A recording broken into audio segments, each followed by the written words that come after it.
Je suis Marion Le Pennec et je viens aujourd'hui vous parler de mes stages, vous les présenter. J'anime donc deux types de stages, l'encre de Chine, un art de l'instant, et l'invisible rendu visible, un stage de dessin en nature. Dans ces deux stages, l'axe central est de nourrir votre créativité, ce qui me semble la spécificité de l'humanité.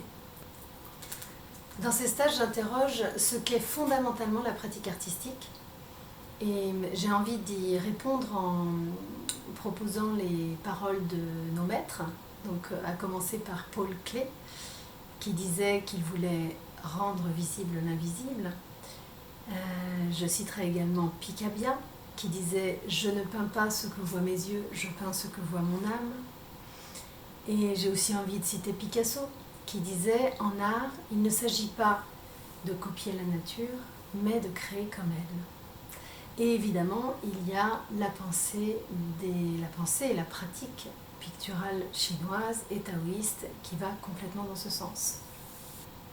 Toutes ces approches auxquelles je me rallie parlent d'aller saisir au-delà des apparences, au-delà des formes visibles, l'essence du monde, la vérité cachée de ce qu'est le monde.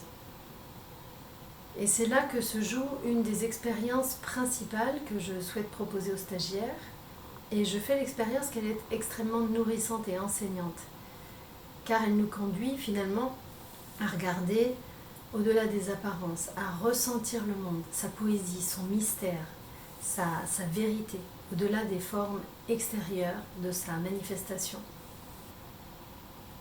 Il est donc d'abord question d'un état d'être, et ceci est un autre point central de ma proposition, c'est-à-dire que le geste créateur, c'est l'expire d'une intention ou d'une intuition, d'un désir, d'un mouvement de la vie en nous. C'est-à-dire qu'avant le geste, qui produit la trace, la forme, la manifestation, il y a un élan de l'être, qu'on appelle en Occident l'inspiration. Et comme le dit Cyril Javary, j'aime aussi beaucoup cette phrase, au sujet de la peinture chinoise d'ailleurs, il s'agit de remonter à la racine du visible pour rencontrer l'invisible.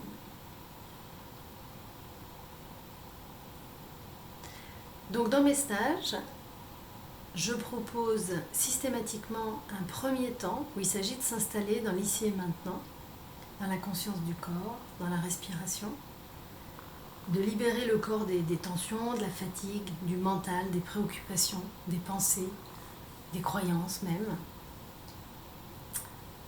Car avec l'encre particulièrement, tout ce que je suis et ce que je vis intérieurement sera dans la trace. Donc je suis vraiment invitée à un état de présence particulier. J'utilise également le mouvement et même parfois la danse pour dénouer et stimuler notre vitalité, notre joie, de manière à avoir un corps vivant, vibrant. Et donc ces pratiques sont là pour, je vais reprendre les mots de Christiane Singer, pour livrer passage, pour ouvrir un espace intérieur et pour s'y déposer, de manière à pouvoir recevoir l'inspiration, ou comme le disent les peintres taoïstes, capter l'influx spirituel. Parce que l'art, et ça c'est une chose très importante à mon sens aussi, ou la pratique artistique, c'est d'abord être réceptif et ensuite émettre, en rendant visible, audible, sensible cette inspiration qui nous est venue, qui nous a été offerte. Et c'est bien quelque chose de plus grand que nous, que l'on appelle, que l'on insuffle et qui nous traverse. Quelque chose de plus vaste. Quelque chose qui, dans le cadre de la pratique, nous réinvente, nous restructure, nous réenchante. Aussi, j'invite dans ces espaces l'expérimentation sans jugement, où il est possible de créer sans l'idée que l'on pourrait se tromper ou rater. Donc il s'agit d'explorer. Je ne donne pas de recette toute faite, car je ne vise pas un beau dessin, mais je vous invite plutôt à avoir le dessin de la beauté. Point essentiel. Concernant le stage L'encre de Chine, un art de l'instant, il est question d'aller à la rencontre de la magie de ce matériau. Ma petite mythologie de l'encre de Chine, c'est que l'encre est donc réalisée à partir de noir de carbone, donc ce sont des matières végétales qui ont été brûlées. Et donc, elle contient l'alchimie du feu. Et elle est travaillée avec sa partenaire, l'eau. Et il se trouve que ces deux éléments, l'eau et le feu, sont les éléments qui sont à la base de la vie. Donc quand on les met ensemble sur le papier, que se passe-t-il? La vie. Et l'autre enseignement, parce que l'encre est véritablement un maître de vie, pour qui a envie de la regarder comme ça, c'est l'apprentissage de l'instant, juste, de la spontanéité et de l'ouverture à ce qui advient. Elle nous dit constamment, dépose ce qui doit être montré et rien de plus. Donc c'est une pratique qui est en même temps ludique et exigeante. Avec ce matériau, la question de la maîtrise est un petit peu double, je dirais, parce qu'elle intègre l'inattendu, le hasard. Et donc c'est une danse intérieure du laisser-faire ou du non-agir des taoïstes.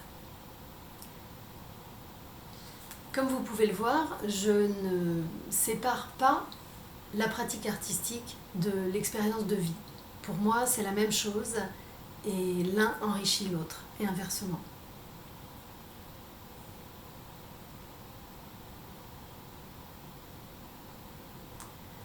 Le dernier point, c'est que je vise le développement d'une écriture qui soit une écriture picturale, qui soit personnelle et authentique, et qui ne peut être que le fruit de la rencontre unique entre un individu et le matériau. D'où cet espace d'exploration qui nécessite finalement d'aller à la rencontre de soi. Parce que je crois, non, en fait je sais que l'art est véritablement un espace de connaissance de soi.